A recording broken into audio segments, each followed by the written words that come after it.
front of you, I just want to give you a little bit of background that JD and I had discussed putting together just a question and answer session, which was really just an opportunity for those participating in the call to kind of just talk general issues about COVID. And well, that kind of then ballooned into, well, why don't I put together a couple slides where we can kind of have some jumping off points to talk about some subjects, to maybe raise some questions. And that's what the slides that we have. So I think the intention will be for us to, spend 20 minutes, half hour, kind of running through some general slides to kind of give you some general discussions and some topics, and then we'll get into more of the questions and answer on COVID. One of the other modifications that took place yesterday was JD and I had just discussed that I would be doing this, and I'm primarily the firm's Delaware lawyer, and I handle some of the matters out on the Eastern Shore. But JD had mentioned that a good portion of the folks that had signed up for today's seminar are from Maryland communities. And so as a result of that, poor Tiffany, who last night agreed to jump in and be available to handle primarily Maryland type questions, she agreed to do that. So Tiffany, thank you very much. And I don't know if you want to introduce yourself before we jump into the slides. So good morning, or yes, still morning right now. Good morning, everyone. Again, thanks, Chad. This is Tiffany Releford from Whiteford, Taylor, and Preston. As Chad said, I practice primarily in Maryland, D.C., and Virginia with regard to our community association clients, and I'm happy to be part of this presentation. Excellent. Thanks, Tiffany. Okay, so here's where I thought that I would start out with on the slides. So Stephanie, if you could move us to the first slide. A lot of the questions that we're getting in the COVID as we now start to move into phase 1 and into phase 2 is really well, is this particular activity allowed? Should we open the pool? Should we open the clubhouse? And essentially what we've done with this presentation is we're going to get into all of those. So we're going to have a slide where we're going to talk about pools, and I'll try to focus the discussion on Delaware. Tiffany will add any of the nuances from Maryland. We'll talk about insurance. We're going to talk about clubhouse use. We're going to talk about the fitness center use, and then we're going to start to take some of your detailed questions. So I just want to remind everybody on the call, in this particular context, this is for general discussion purposes and for education. We're going to stay away from answering specific questions as to your community that might be construed as legal advice, because we don't want to give legal advice in this context, but we can talk generalities and go through examples. So anytime we're being asked on a question, whether it be the clubhouse or pool, should we reopen and when, we really are looking at two big broad categories of discussion points. And one is the activity allowed? And as we get into this seminar, I hope you won't be offended. I'm going to turn once in a while and look, because on the desk in front of me that you probably can't see from the screen, I have copies of the pool regulations. I have copies of the phase 1 opening regulations. I have copies of the Delaware corporate code, because each one of these is coming into play when we're being asked, can we do a particular activity? So that's the first question, which is, can we do it? And then if the answer to that is yes, based upon the regulations, then the question is, should we do it? And that's where we get to the second bullet point on this slide. And what we like to do is we like to give advice, legal advice to our communities to help them become better informed for making that decision. Because the decision of should you do it is a board decision. That's not for us lawyers to tell you. But what us lawyers are going to do is we're going to try to help you identify the risks. What are the additional risks? How can I manage those risks? What are my additional costs of compliance? What are the things I must do to comply? And once you as a board educate yourself on all of those things, you then weigh those risks and costs against the benefits of opening the pool. So for example, what's it going to cost me to comply with the cleaning regulations and the enforcement? Do I have to hire an employee? Is that a weekly charge? What are the additional cleaning components going to cost me? So put that into a number. There are additional risks. Now, if somebody contracts COVID at the pool, could you be sued? If you are sued, is there insurance? And these are the risks that you need to accumulate. So you put all of those things on your left hand, and then on the right hand, you weigh the benefits. Opening the pool has therapeutic benefits, or if we're in a resort type of community, it helps owners maybe rent out their property. So we have to weigh those costs and benefits and then make a decision. Are we going to reopen? Should we? And there is no right answer, right? So I've had a couple of communities call and say, should I open the pool? And my answer is, well, it depends. It's a community by community decision once you do an analysis of the risks and the costs and the benefits. So where we think the first thing we should talk about is insurance, because that is that risk management. And then we're going to, from there, go start to talk about cost compliance. So with that, if we could move to the next slide. And Tiffany, thank you very much for being willing to jump in on the insurance stuff. So, as Chad said, we can't stress that second bullet point that was on the previous slide enough about whether or not the benefits and the costs outweigh, or whether or not the risks outweigh the benefits and the costs. So the one thing you want to think about is insurance is a huge aspect of all of this, and boards really need to be making conscientious decisions, keeping insurance in mind and when I say that, what I mean is you want to make decisions by which you're going to have the greatest extent of insurance coverage available if something should go wrong. So when we talk about insurance, there are generally two types. We're going to mention a third, but there are generally two types that you're going to be thinking about. The first is the directors and officers coverage, typically referred to as a D&O policy. The risk here, it's regulatory compliance, responses to authorities, operational adjustments. The coverage is typically, there are going to be some bodily injury and exclusions under this coverage. In addition, there could be invasion of privacy, things for disclosing if someone is a sick owner or something else. So you want to keep in mind what that coverage is. The critical issue with D&O is really that bodily injury exception, which again precludes coverage for claims based on an injury arising out of bodily injury. And I know that for the discussions I've had with a lot of boards with regard to the pool specifically and whether or not they should open the pool, one of the things we've talked about is even if an association were to prevail in one of these claims, if insurance isn't covering your defense of the claim, you are going to spend a lot of time and money defending a complaint, even though you may prevail in the end. So you also have to think about that. Yes, it's great when insurance coverage is available, but when it's not, there still may be a risk in that you're spending money that could be used for other things in defending a claim. The second type of insurance that we often are going to be thinking about is general liability coverage. That's going to be just your general policy. It's kind of like the catch-all bucket of all of the policies. Also, we kind of refer to it as property coverage. Most likely, this sort of coverage is not going to be available for COVID-19 related issues because it's going to be hard to prove, one, actual property damages as a result of COVID-19. Typically, you're going to be looking at bodily injury claims as a result of COVID-19. So you need to think about your pool and amenity. How do you minimize because you're going to probably have that injury exclusion. Your elevators and lobbies, what do you do to maximize potential coverage? Because that's one of those are two amenities that you can't say, we have to close down the elevators and everybody walks. You can't do that. So you're going to have to figure out what is the way that we can make sure that we're protecting people from transmission of the virus and using our elevators or coming through the common area lobby or other places. But typically that policy is not going to cover general bodily injury claims. So you need to keep that in mind, and you need to make sure that you're looking at that when you're thinking about these issues. The other thing to keep in mind is there's another policy, or it may be covered somewhere else, workers' compensation. Workers' compensation is one that we often only think about when it comes to our employees and whether or not they're going to be covered. This question came up early on for a lot of larger associations that do have staff that work on site. There were a lot of questions related to if your staff contracted COVID, would they be covered under a workers' compensation policy? Generally speaking, I can tell you the answer is no.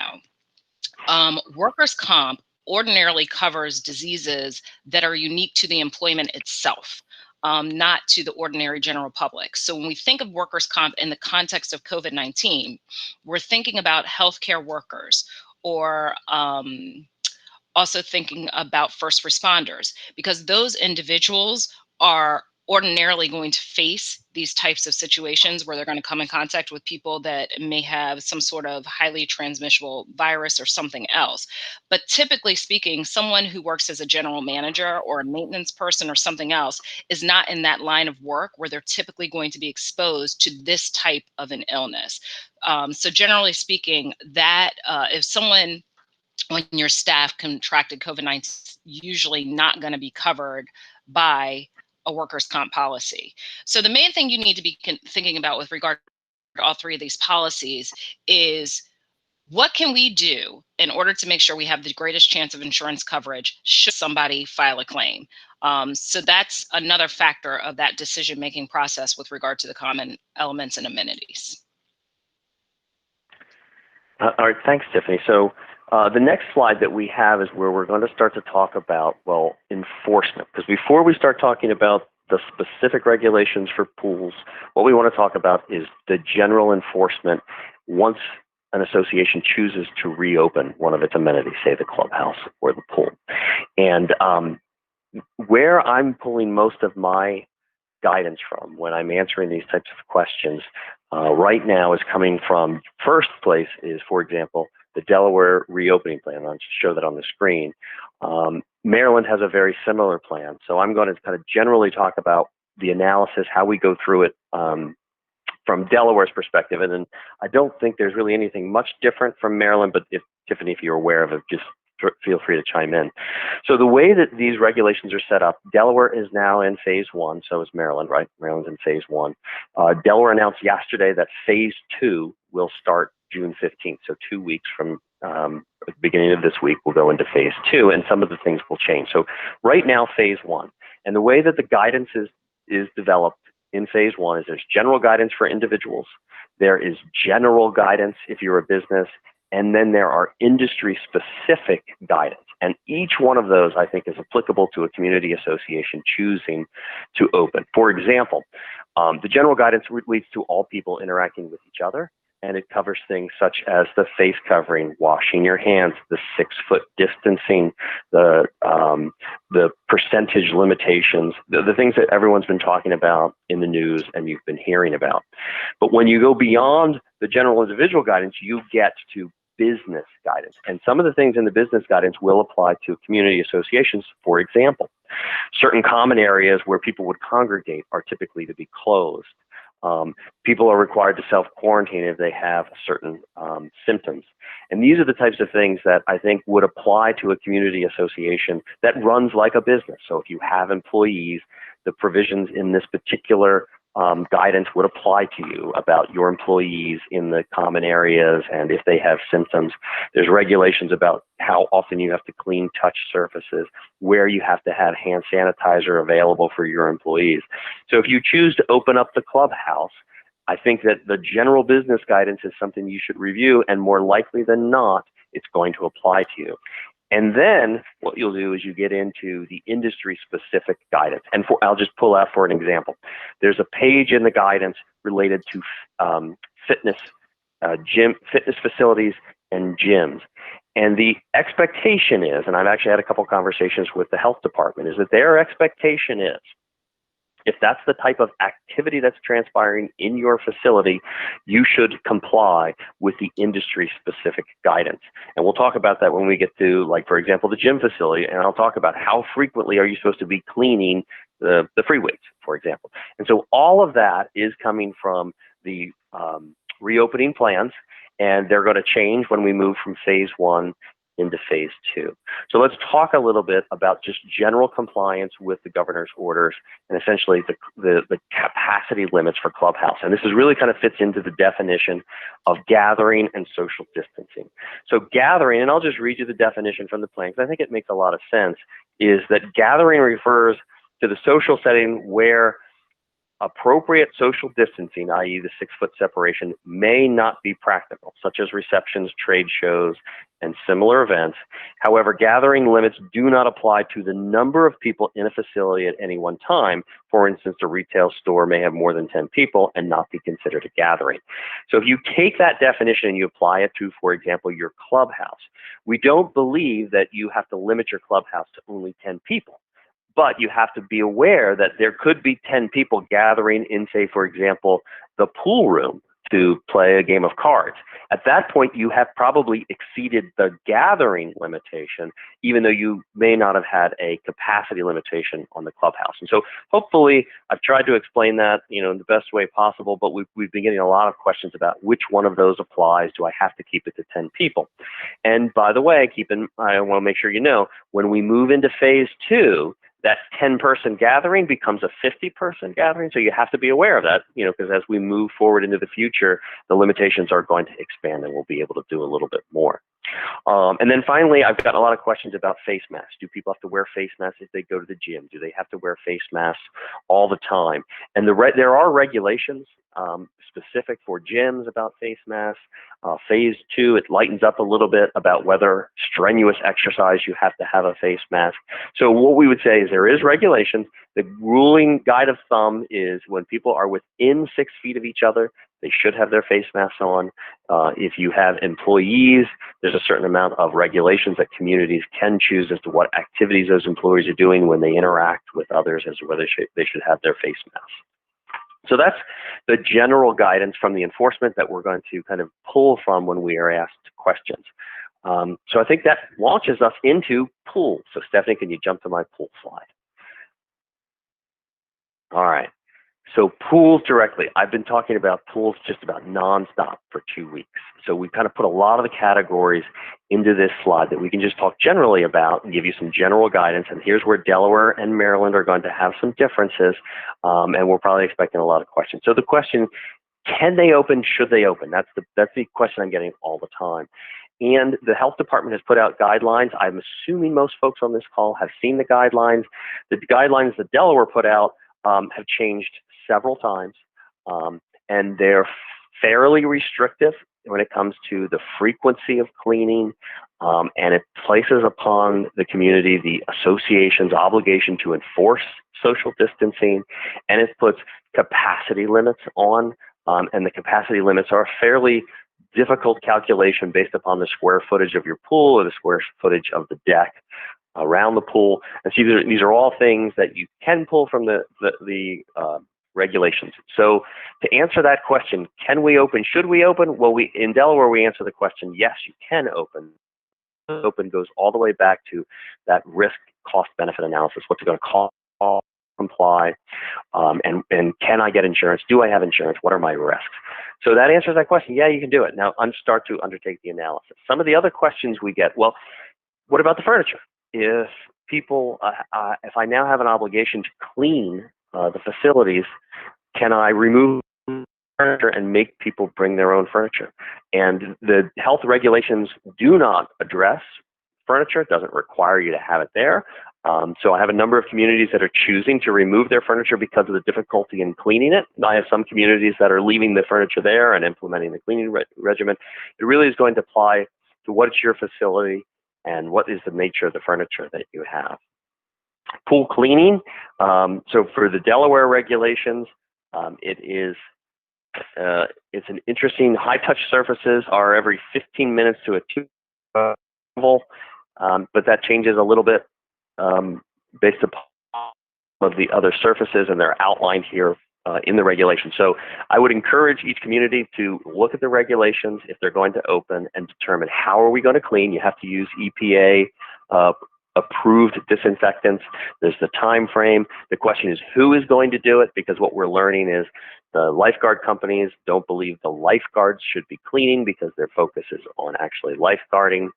So those are the types of things you should look at the regulations and deal with them. Lap swim is addressed in the regulations also. It requires that the lanes be 6 feet apart from each other, and it limits the number of people using lap lanes to 2, so you can do lap swim. You just have to make sure you follow the regulations. What if you want to just not open the pool?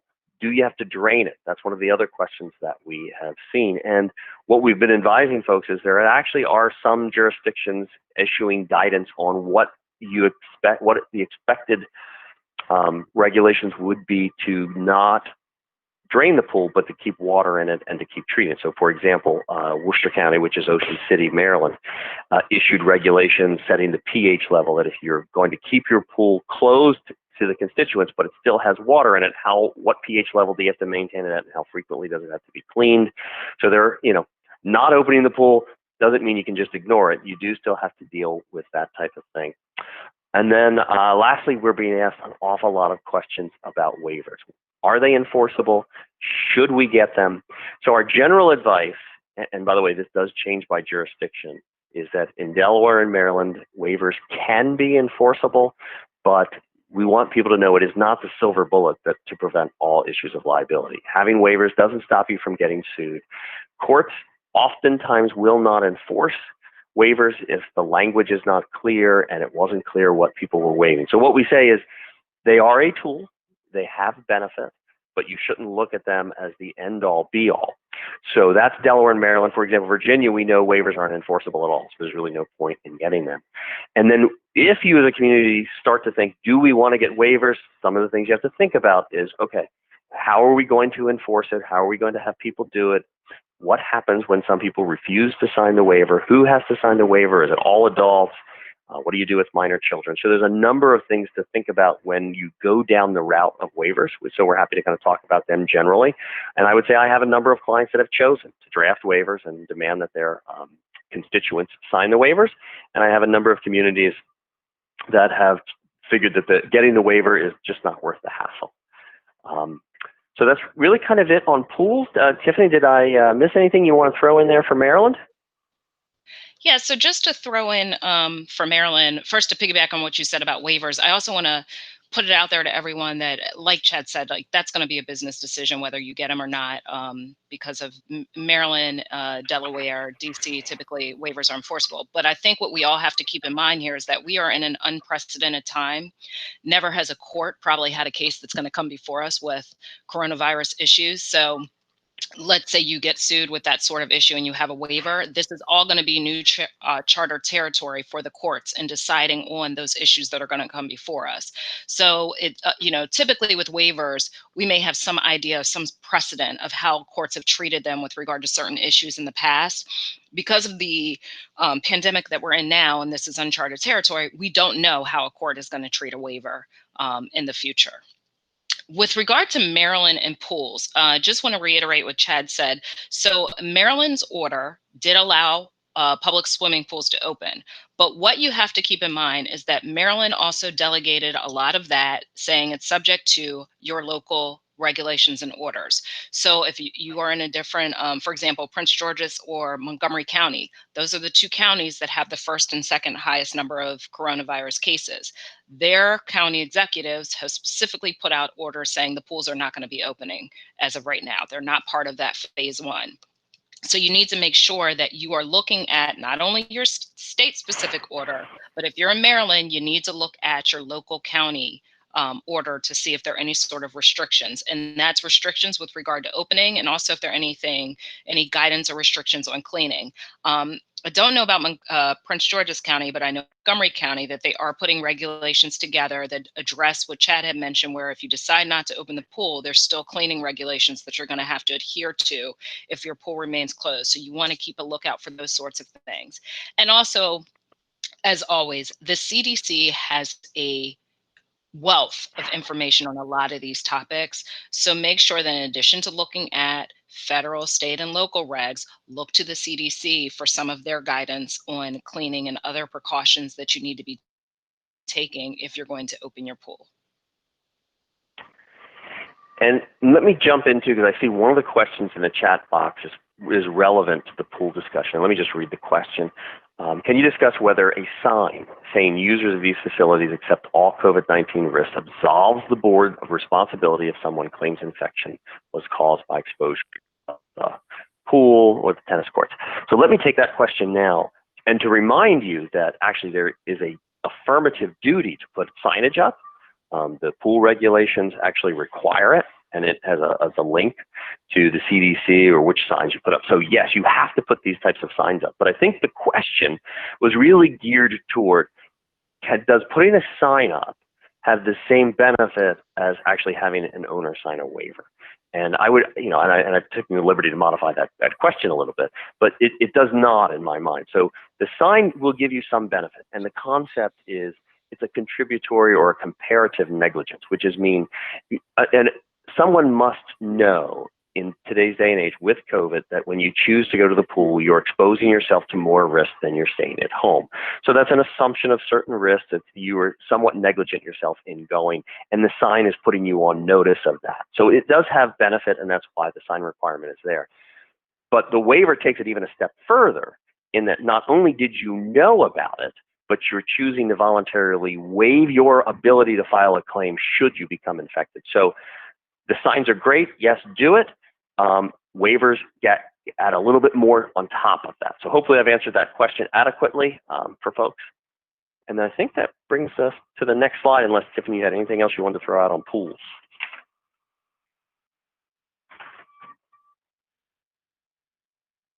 All right, Stephanie, can you move us to the next slide? Great, thank you. Tiffany, I think I dumped this one on you. Yeah, this is fun. So the clubhouse, this is just some of the common questions or considerations we have talked with our clients about. Chad mentioned early on in the presentation about the capacity versus gathering argument. I can tell you the Maryland order is not clear on, when you talk about limiting gatherings to no more than 10 people, it doesn't specifically define really what that means. So that's one of the things that you got to keep in mind. What is capacity versus gathering? Does it mean the capacity is 10 people total in general? Or does it mean that there can be a family of 5 here, a family of 5 somewhere else, the staff somewhere else? You need to keep those considerations in mind with regard to your clubhouse. Looking at how often cleaning is required, keeping that in consideration, looking at your local ordinances, state orders, but also the CDC guidelines are a great tool there. You want to be cleaning probably more frequently than you have been in the past, because again, if they're high touch surface areas, the CDC is very clear that you need to be cleaning those more frequently to help limit transmission of COVID. And then another question we have gotten is a professional cleaning company required? The answer to this is no. A professional cleaning company is not required but you do have a duty to do some sort of cleaning. So if your staff, maybe your contracted out staff or your in-house staff can do the cleaning and make sure it's adequate and it's done properly, you don't need to have a professional cleaning company. Again, you can use your current staff. I know we've also gotten some questions about using volunteers. Be careful with regard to using volunteers, because you need to make sure that those volunteers are going to be not only reliable and actually show up and do the cleaning at the times required, but that they're also going to do an adequate job in doing the cleaning. So their performance is going to be another issue you need to keep in consideration.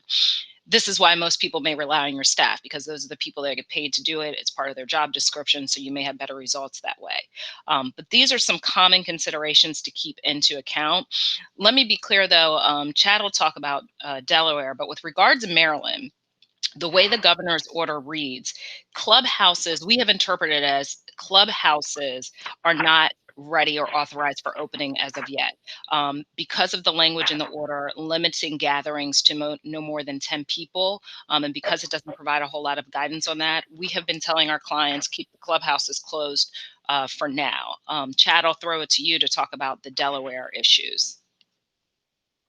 Yeah, so on clubhouses, we have not interpreted the guidelines as requiring them to close, but I can tell you the vast majority of communities have been choosing to keep them closed up until now. And so now that we've gotten to phase 1, the regulations for phase 1 are more broad and would allow the clubhouses to open under those guidelines. All right, so I think that takes care of clubhouses, right? Was there any other questions on clubhouses? I think we covered the ones that were cleaning. So that brings us to the next slide, which is fitness centers.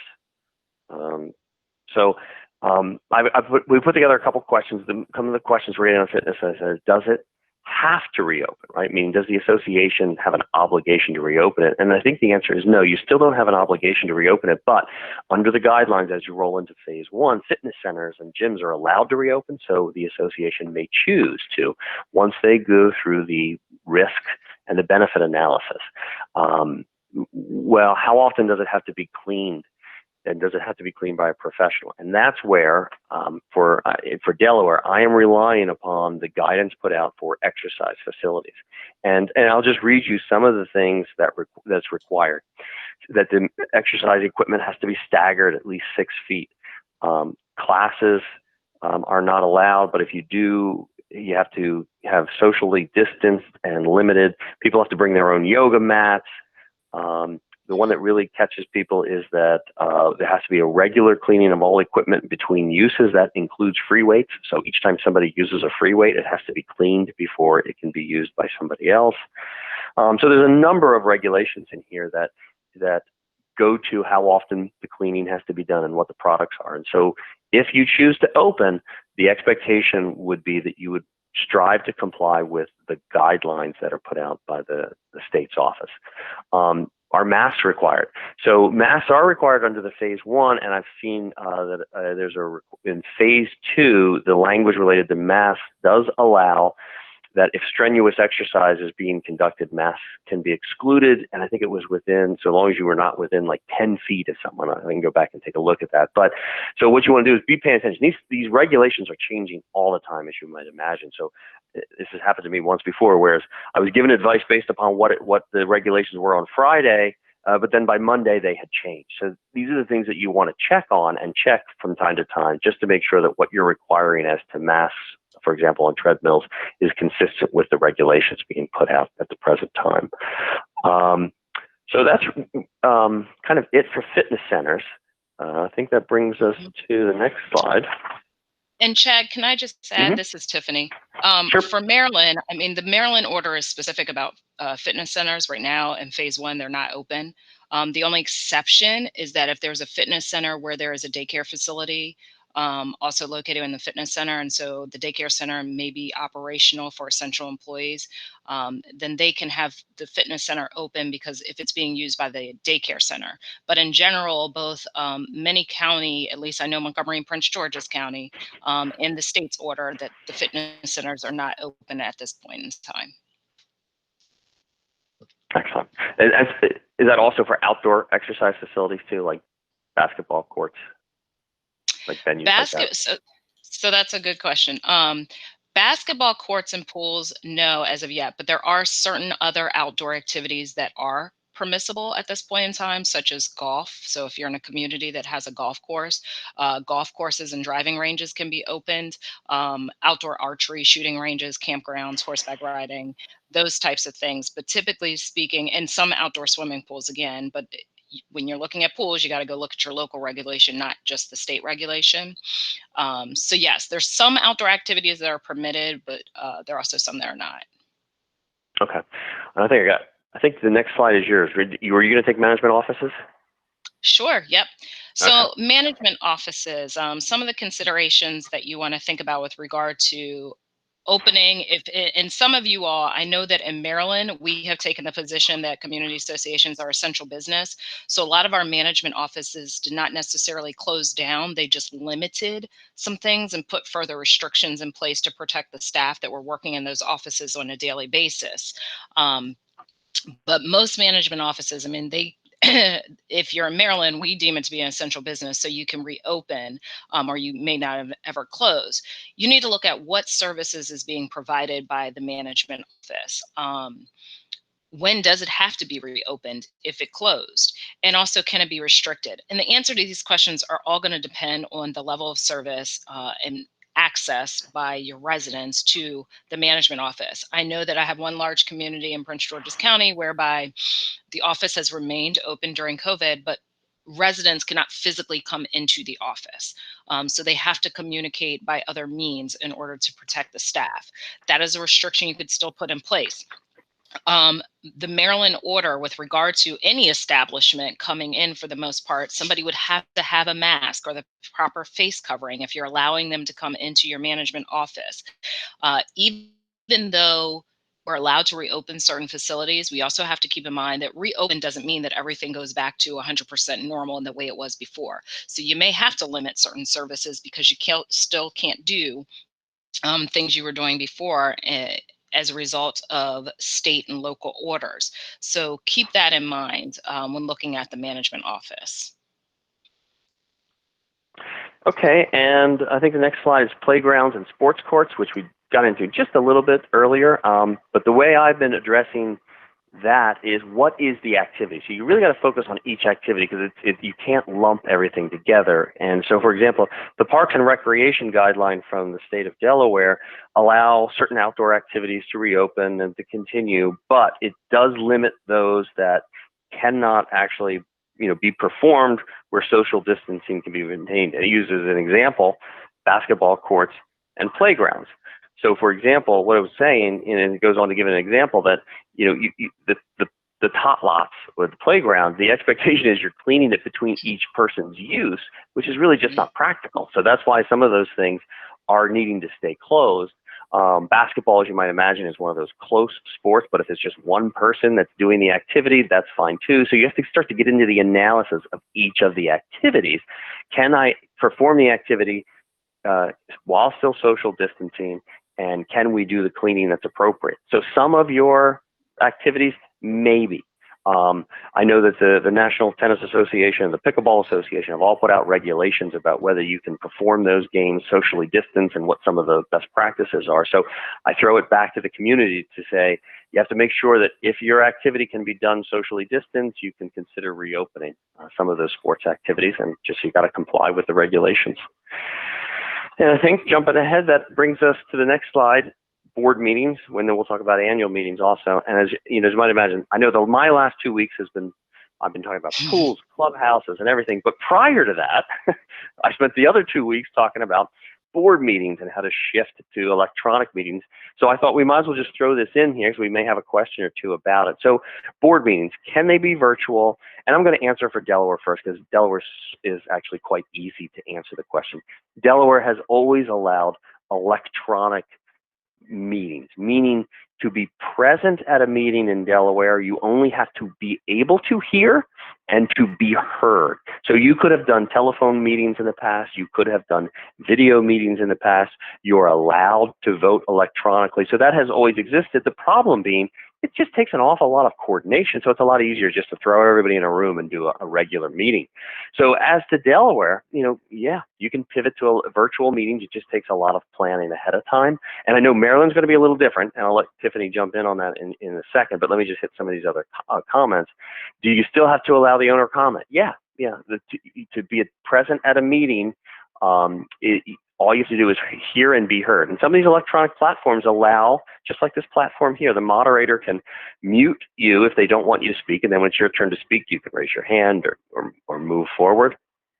And one of the other questions we get is, well, if we choose to still have our meeting in person, what liability do we have if people get sick? And I don't think that analysis is any different than what we've been talking about before. If you can't do this socially distanced, then technically you're having a gathering, and so you can't have a gathering of more than 10 people right now in Delaware. So you can only do your meeting and have 10 or less people. So yeah, there is potential liability there. I've had a number of communities that are starting to pivot to a combination of some people in person and everybody else electronically. So that's one of the things that's been going on. So Tiffany, anything you want to jump on Maryland? Because I know there's some differences now. Yeah, for Maryland, the board meetings are pretty much the same, because the Condo Act and the HOA Act do allow boards to meet electronically for the most part. And again, you want to look at your local regs and also your governing documents. Board meetings are not the bigger issue in Maryland. I think it's the annual meeting, which is on our next slide that we're going to get into, and I'll give more specifics at that point. But you just want to make sure for board meetings in Maryland, if you're doing them either teleconference, Zoom, Skype, electronic, video, that you are providing the greatest access possible to everyone who wants to attend, because the statutes require that individuals be able to attend and be able to hear and listen in to what the board is discussing.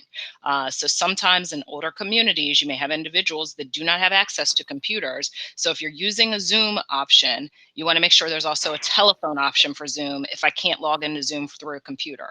Or if you're using Microsoft Teams or something else, that there's a telephone option so that members can participate and listen into those board meetings.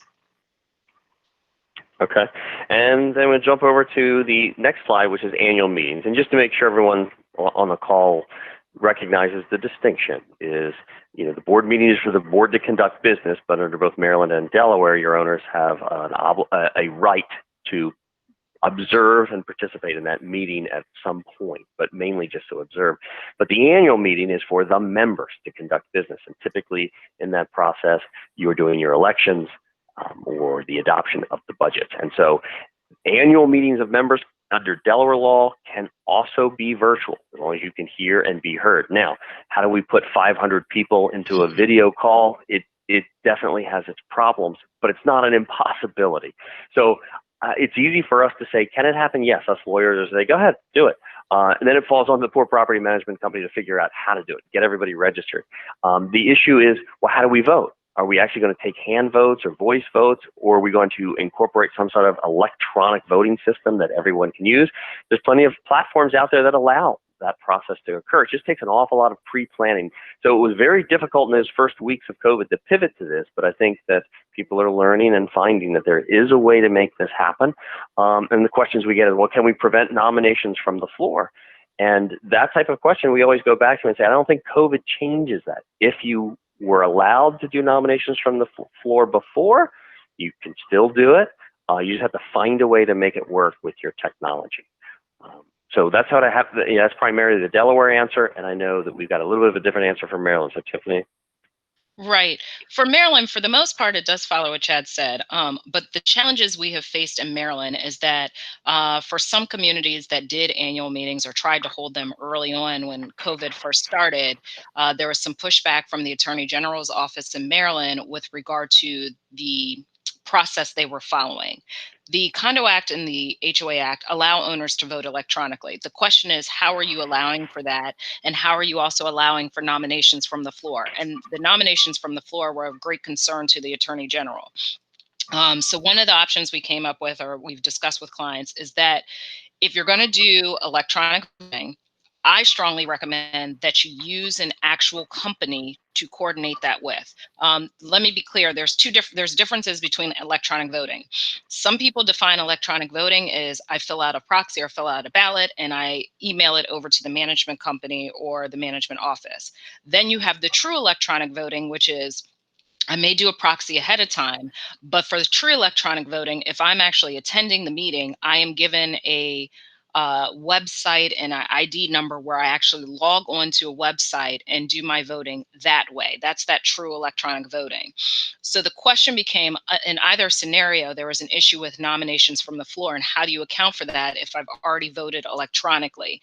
And so one of the things the AG said is that they would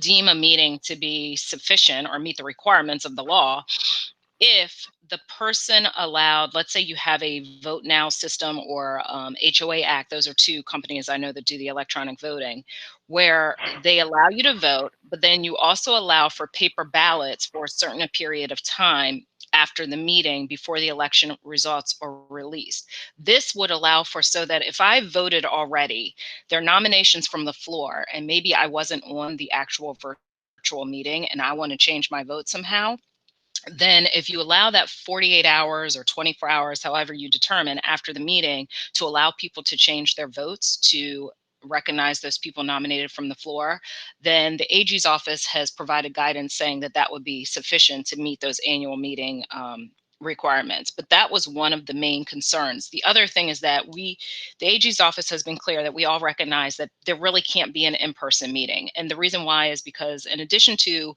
let's say you can't limit the gathering to no more than 10 people, even if that was lifted to say it has to be no more than 50 people, the concern that we have is that nobody can tell an owner that they can't come into an annual meeting. So physically, we cannot turn people away.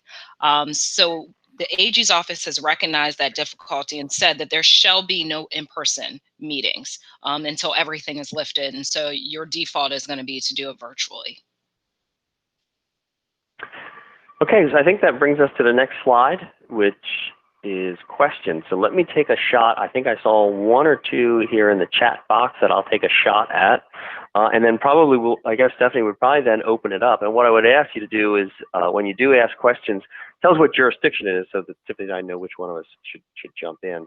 So here's one of the questions. If the community pool membership is included in your association fees and the pool is closed due to COVID, are the members entitled to any type of refund? So when we answer these kind of questions, we always say, well, the starting point for answering that question is going to your governing documents to see if your governing documents address it.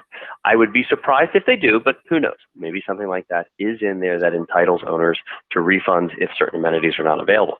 But if it's not, and your documents are silent on that task, we would be I would be of the opinion that the governing board has the power to collect assessments for the common expenses. And so if you still have common expenses that you have to pay for, then owners would not be entitled to a refund. Now, if the expenses have dropped and there's a surplus at the end of the year, Delaware statute does address an obligation for an association to return surpluses or to credit it to future. So it really all depends on your governing document language and whether or not you're going to have a surplus at the end of the year. So that's how I would answer it under Delaware.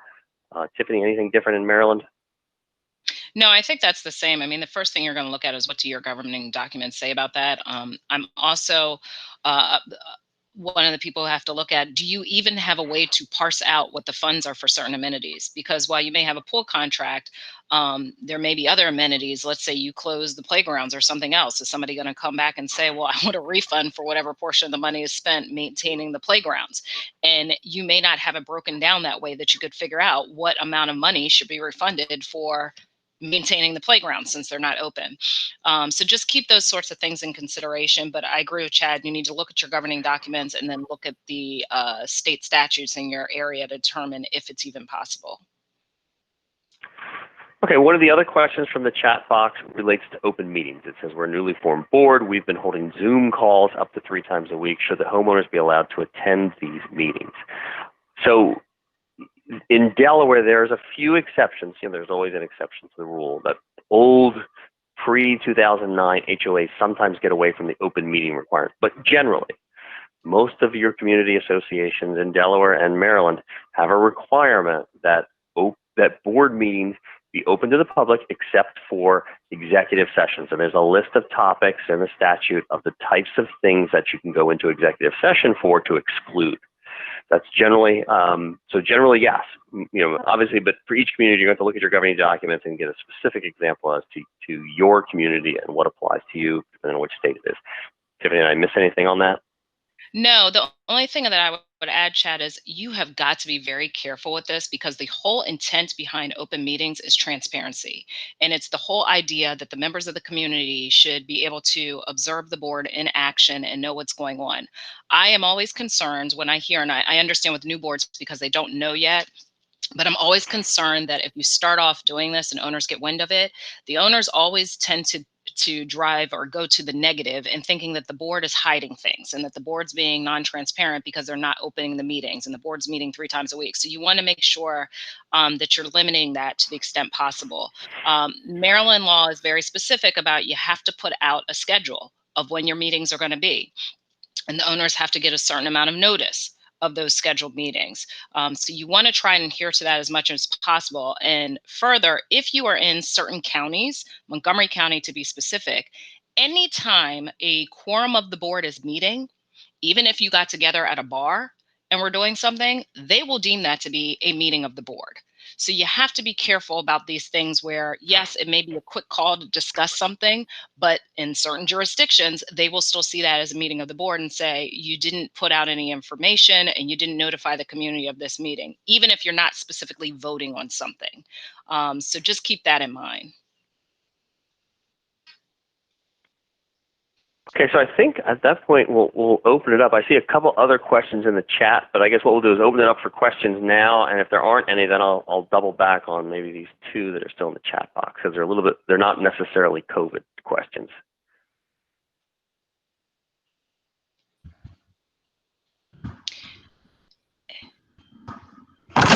So if anyone has a question, please, like Chad had advised, please let us know where you're located so they can best answer it. If you're having your need to unmute yourself and you're on the phone, it's *6. If you're on the video, there's the unmute button at the bottom. We would love to hear your questions. And while we're waiting, Chad, I can address this one that just came in, that I can address it as far as Maryland. There's a question that just came in about, are email exchanges between board members considered a meeting of the board? So typically in Maryland, yes, that can be considered a meeting, and what it would be considered is a closed meeting of the board, because it's not an open meeting. I know that in Montgomery County specifically, they have issued guidance on this and said that that would be considered a closed meeting. I further always encourage my boards, avoid the email transmissions except in cases of emergencies, because all that stuff is discoverable, and you want to make sure that you're having these discussions in an open meeting and not offline in what would be considered a closed meeting.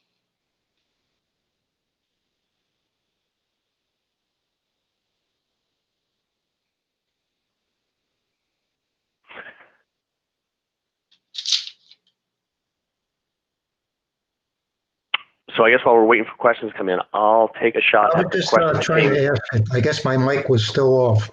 Does that same response hold true for Delaware in terms of the emails? Okay, so Delaware's jurisprudence, case law, is not as well developed as Maryland. So we don't have court guidance on it. So I'm telling, when I answer that question, I tell folks, this is what I think the court would do. And I believe the court would conclude, like Maryland has, that emails, so if you put an email together that has all the board members on it and you discuss back and forth a topic and reach a decision, you have held a meeting without proper notice. So I think that what Tiffany has said is my opinion, when asked to a Delaware court, would come to the same conclusion.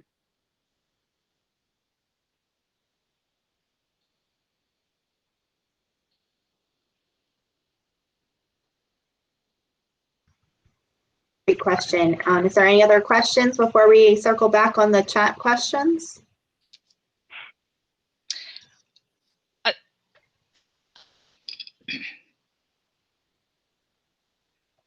Okay, so it looks like we have some chat questions. Yeah, so the first chat question, I'll take it for Delaware, since we don't know which jurisdiction it is, and we'll take it. So the question is, should a board keep vendor quotes secure and not published? And I would assume that we consider sensitive information. So the Delaware statute allows for the withholding of unexecuted content, and it allows a board to go into executive session to talk about unexecuted content for the purpose of protecting that competitive environment. But once the decision has been made to award a contract and the contract is signed, it becomes part of the books and records of the association. Only during that negotiating period where you don't want the terms to get out from one vendor to another, that it can be protected. That's the Delaware answer. And the Maryland answer would be the same. Both the Maryland Condominium Act and the HOA Act allow the board to discuss in closed session and withhold from some records any sort of contracts that are currently in negotiation, for the exact reason that Chad said.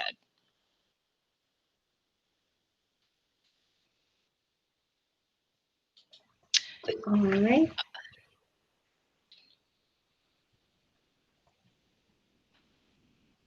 I think I also saw one. I don't know if the person is still online, if they're able to put some more clarification in, but there is a question about HIPAA and what role that plays. I don't know if they're able to put more information in here. I assume they're talking about with relation to the pools or the common amenities. Let me just be clear. HIPAA in general, one of the common confusions with HIPAA is who HIPAA covers. HIPAA laws typically cover healthcare providers, clearinghouses or organizations, and their release of medical information without the authorization of the actual individual that's the subject of those records. Usually it's not going to apply to a community association, but privacy laws will apply to a community association. In addition, if you have staff and you have confidential medical information about staff, there are privacy laws related to that. The same would be with under the Fair Housing Act. There would be privacy laws regarding disclosure of medical issues related to residents. So while HIPAA may not be applicable, you would still have the same concerns under those other laws. So Tiffany, if like a member of one of our communities ended up contracting COVID, they could not disclose who it was specifically, but could they disclose that someone in the community has it and so people are aware? What do you recommend in those situations? So, and I'll let Chad chime in on this one. This has been a hot topic and a huge debate early on when COVID started, and I got a lot of pushback, myself and some of our other partners, because our recommendation is don't disclose. The reason why is because it depends, it depends on the size of your community. I may not disclose the specific name, but if I'm in a small community, somebody can determine who it is to begin with. And we took the position that it doesn't matter if somebody in the building has it. We need to be acting as if somebody in the building already has it. We should have already been doing precautions to prevent it. And the main problem with disclosing names is that you can disclose, if you disclose the name of a person, you've now set a precedent that every time you learn of a case, you're going to disclose it. Well, what happens if people are not revealing to you that they have tested positive for COVID? So you've now created this level of liability and a potential risk of liability for the association. So we took the position that you should not disclose if anybody in the building has contracted, because one, they don't have an obligation to tell you that. And instead, what you should tell people is you have to assume someone in the building has it. And as such, you need to take proper precautions to avoid the spread or transmission of the virus. And the only thing that I would add to that is sometimes we're telling communities that if they get express permission from the person, they can disclose whatever that person tells them they can disclose. But what I'm finding is most of the time our communities suspect someone has it from a social media post or something along those lines. And what we're saying is that's really just not a verifiable source.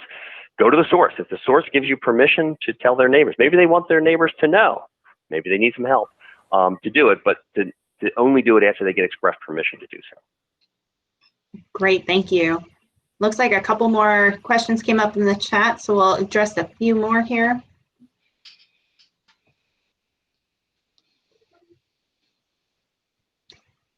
So it looks like we have our board many times during week go back and forth on operational needs and have to make decisions. It would be very difficult to provide advance notice every time we need an email exchange. It would seriously delay operational needs. How can an HOA operate efficiently if we have to provide such advance notice for regular operational task decisions?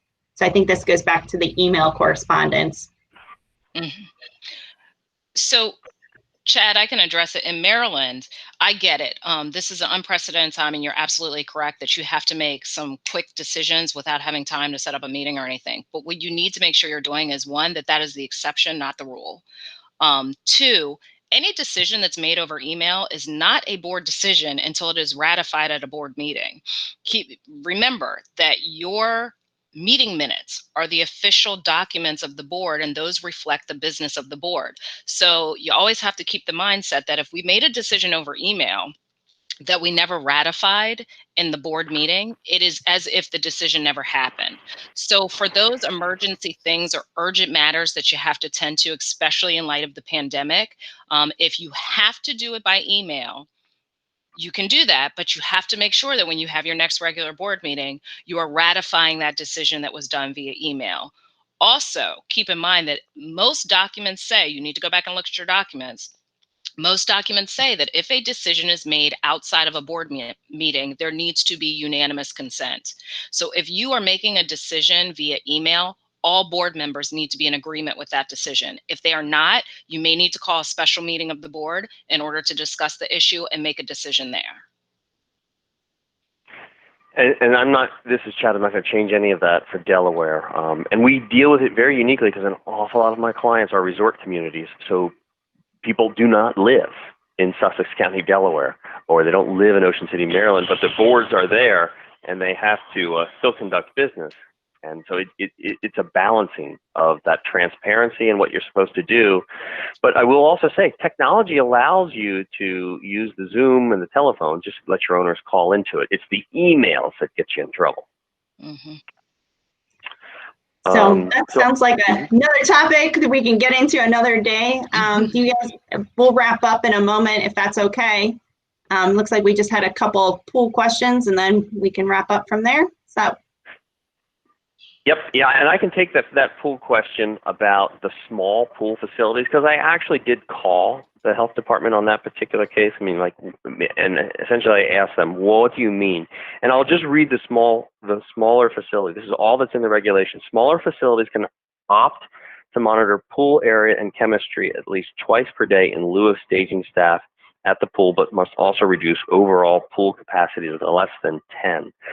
So I read that phrase as allowing community pools to do two things differently, which is to not have a monitor on the pool deck at all hours of operation, and to reduce the testing of the chemicals from once an hour to twice a day. Those are the two things that you get if you want to be a small facility. What's a small facility is really what the question is. I called the health department, and their response was, well, we'll know it when we see it. I was like, great, yeah, that's really helpful. So what they said to me is, look, if it's a massively large pool with like a kiddie area and fountains and slides, that's not a small facility. But if it's a really small pool, then that's probably a small facility. That was their answer, so that's what I'm giving you. I've had a number of communities that say, well, ours is a small pool, and we're going to reduce it and not let more than 10 people go there. And that's your choice. Some communities, 10 people is adequate because not many people use the pool, and some communities, 10 just won't work. But that's the answer to that question. And I see one more pool question. It's a Maryland question. Did you see that one, Tiffany?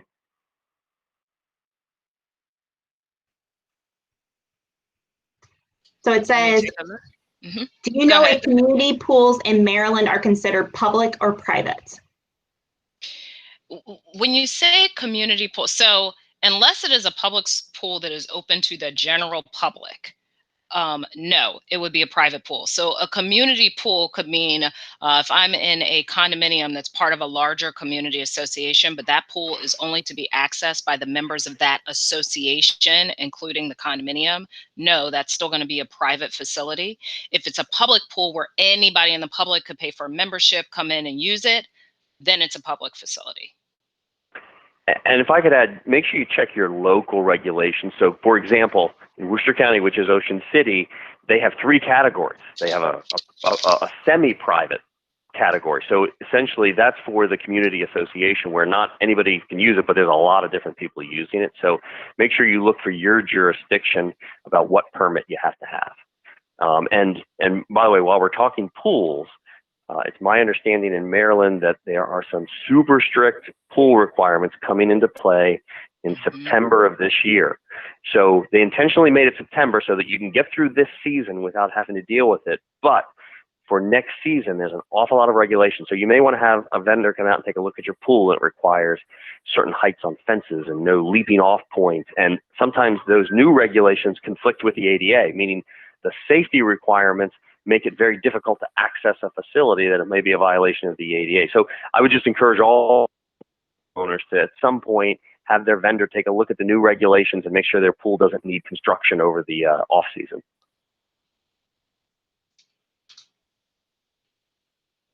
All right, excellent.